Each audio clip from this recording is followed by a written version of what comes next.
In this video, I'm going to show you how my sister was able to lose over 30 pounds in just 6 months without changing what she ate. Hey, what's going on everyone? It's Ted Carr here, and in this video, we're going to be talking about intermittent fasting and what exactly it is, why you might want to consider doing it, and how exactly you can get started doing it. All right, so we're going to head on over to the whiteboard here, and I'm going to explain everything. So intermittent fasting, IMF for short. You might see that on some YouTube comments. Intermittent fasting.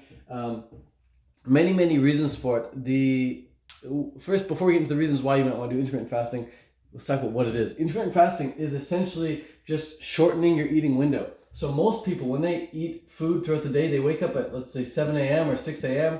We'll say 7 a.m. They start eating breakfast at 7 a.m. So 7 a.m. They break the fast, and then they eat all the way until about 9 p.m. Maybe even 10 p.m. if they're having late night snacks, okay? 9 p.m. dinner. This is what most people eat. It's from 7 p.m. to 9 p.m. Now, the thing about intermittent fasting is all we're doing is we're just changing these times around. So you're still having breakfast, you're still having dinner, but we're just changing these times around. These times there's no official rule of like what exactly time frame you need to fit into, but generally speaking, most people agree that 6 to 8 hours is a really good eating window. So anywhere from, let's say, 12 noon to 6 or 8 p.m. That would be a great eating window right there. That is considered intermittent fasting by most people out there.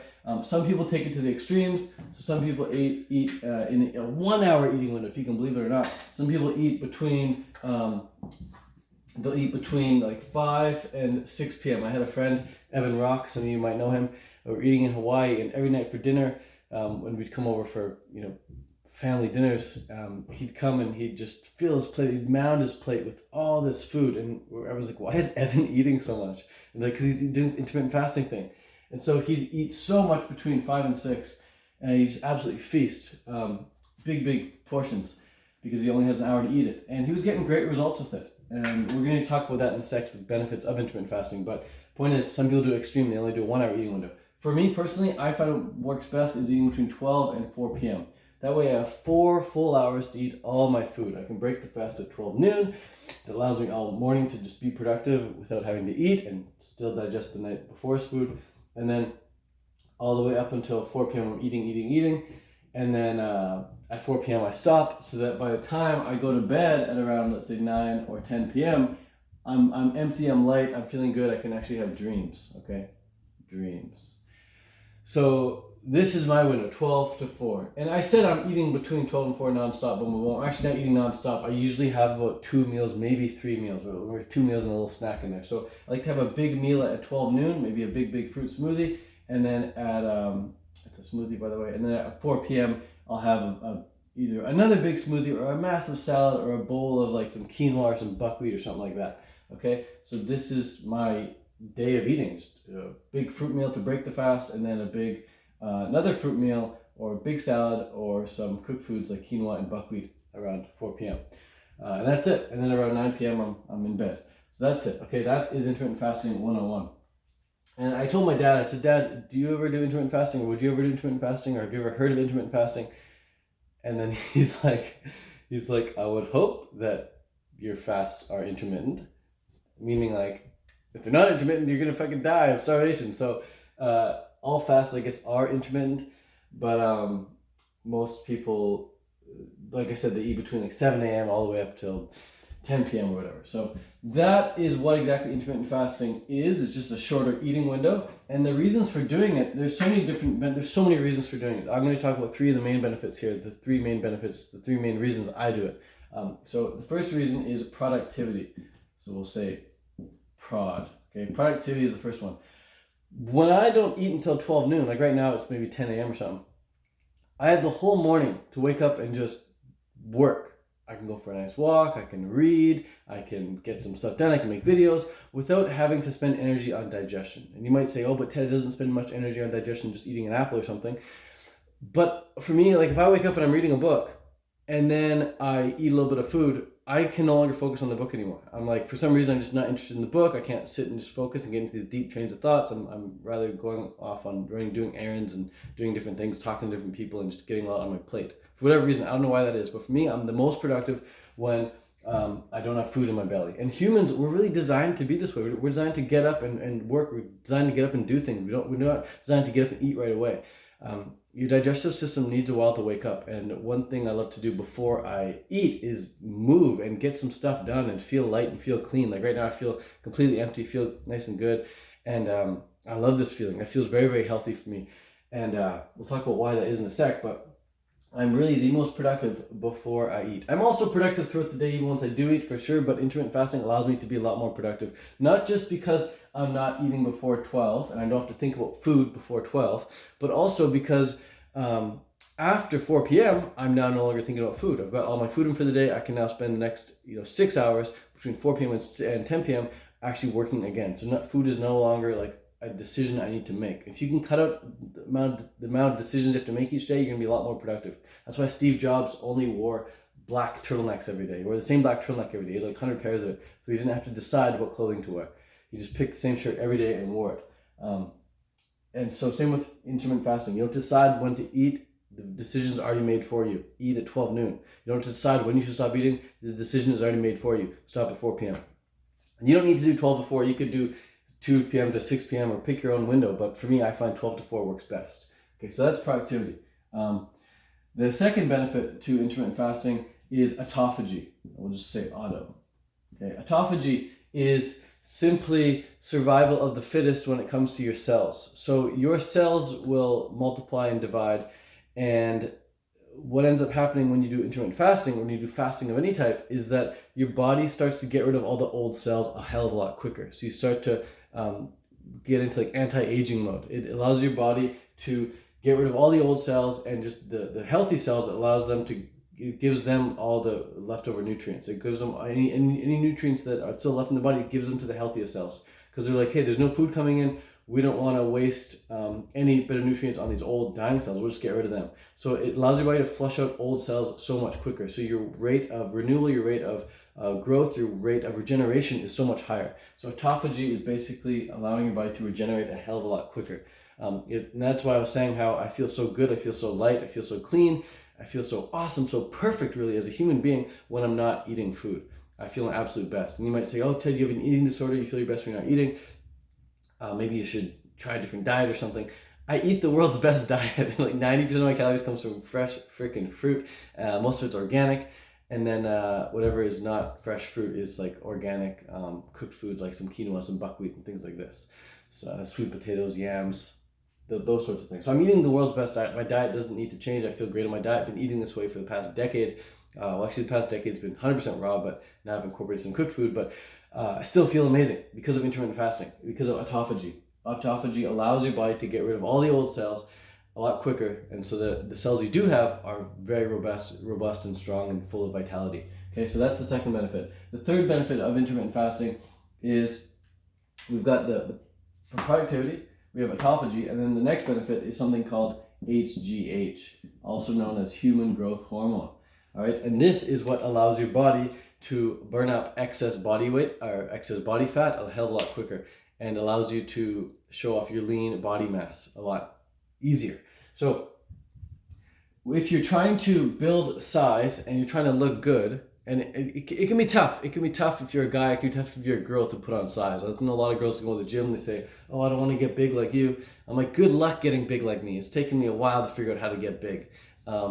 Very, very difficult to get big, even if you're a guy and you've got a lot of hormones going on. But if you're a girl and you're trying to get big, it's even harder. So girls don't need to worry about getting big in the gym. It's very, very difficult for guys to get big in the gym, let alone a girl. But with human growth hormone, it makes it a hell of a lot easier. So I'm now the biggest I've ever been, muscular-wise. If I were to take my shirt off right now, maybe in another video we'll do a flex off or whatever. But I have the best body I think I've ever had in my life right now, all thanks to the amount of human growth hormone that's been flowing through my body. People ask me what the secret is. I was texting a friend the other day, and I was scrolling up through our chats, and we were talking about how my body was looking this summer. And I was looking at these old text messages we had sent, and he says, dude, like, what are you on? Like, my mom is wondering, she says, Ted looks like a freak. Like, are you on steroids? And I was getting other accusations from people saying I was on steroids. Like, some of the other YouTubers I was looking up to in the past, I still look up to a degree, like very inspirational people in my life who've helped form who I am. They're accusing me of taking steroids. Like, dude, it's obvious you're taking steroids. And I'm like, oh my God, like, is it that powerful? The human growth hormone, is it that powerful that our body is a pharmacy and we can release natural amounts of human growth hormone to look bigger, look better, look stronger, look more aesthetically pleasing? So human growth hormone does two things. It allows you to build muscle a lot quicker. So we'll say M for muscle. I'll put a plus sign. Muscle goes up and body fat goes down. So it eats up body fat. Body fat down. All right, so if you want to get lean and you want to put on muscle, you're going to want to do intermittent fasting. Now, I'll explain why this works in a sec. In fact, I'll explain why it works right now. This is how human growth hormone gets released. This is why intermittent fasting is so powerful when it comes to building muscle and dropping body fat. Okay? It's nothing to do with the autophagy. It's nothing to do with you being productive first thing in the morning.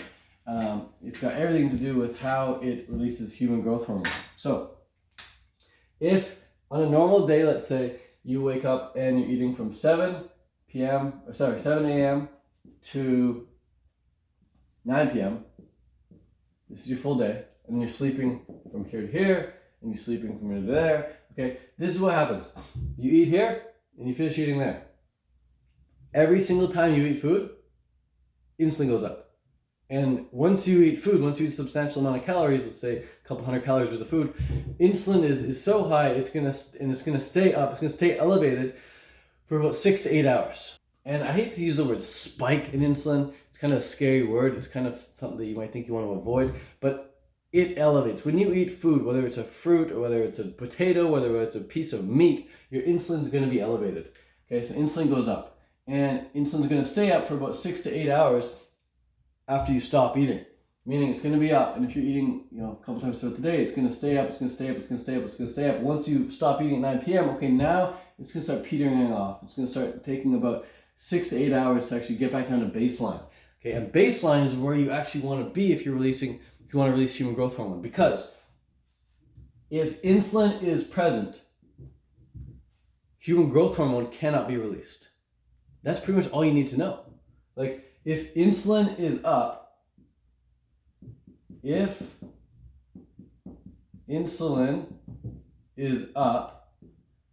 this equals no human growth hormone. That's it. If insulin is up, you got no human growth hormone. It's that simple. So, human growth hormone, really for most people, here's where I gotta get to. Human growth hormone for most people only gets released between, let's say the hours of, I'll do rough estimation right now, the hours of like 3 a.m. to 7 p.m. So for most people, it's between 3 a.m. and 7 a.m. that they're getting human growth hormone. So what is this? It's like a 5-hour window. 3, 4, 5, 6, 7. It's a 5-hour window. I'm not the best at math. They're releasing 5 hours of human growth hormone. Now, alternatively, this is only 5 hours, man. That's not a lot of human growth hormone, but it's enough to at least allow people to repair and regenerate and build some muscle and build some body mass, whatever.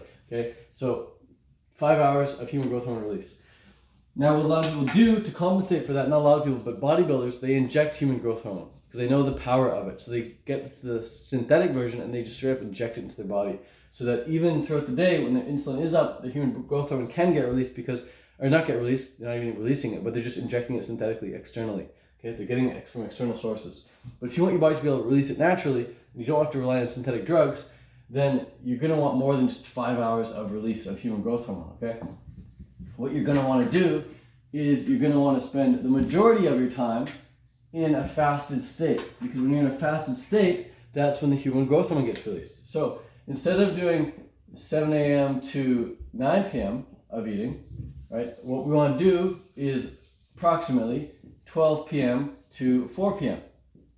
So now the insulin is up at 12 noon, and it stays up until about 4 p.m. and then it starts to peter off.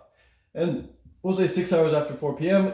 becomes 10 p.m. So now at 10 p.m., we're now getting pure human growth hormone getting released. And human growth hormone, it gets released exponentially, meaning more and more human growth hormone gets released the longer you do it. And your human growth hormone actually starts to max out in its release at about the 18 to 20 hour mark, which is perfect for us because 18 to 20 hours after we've stopped eating is when we're going to be eating again, right here at 12 noon.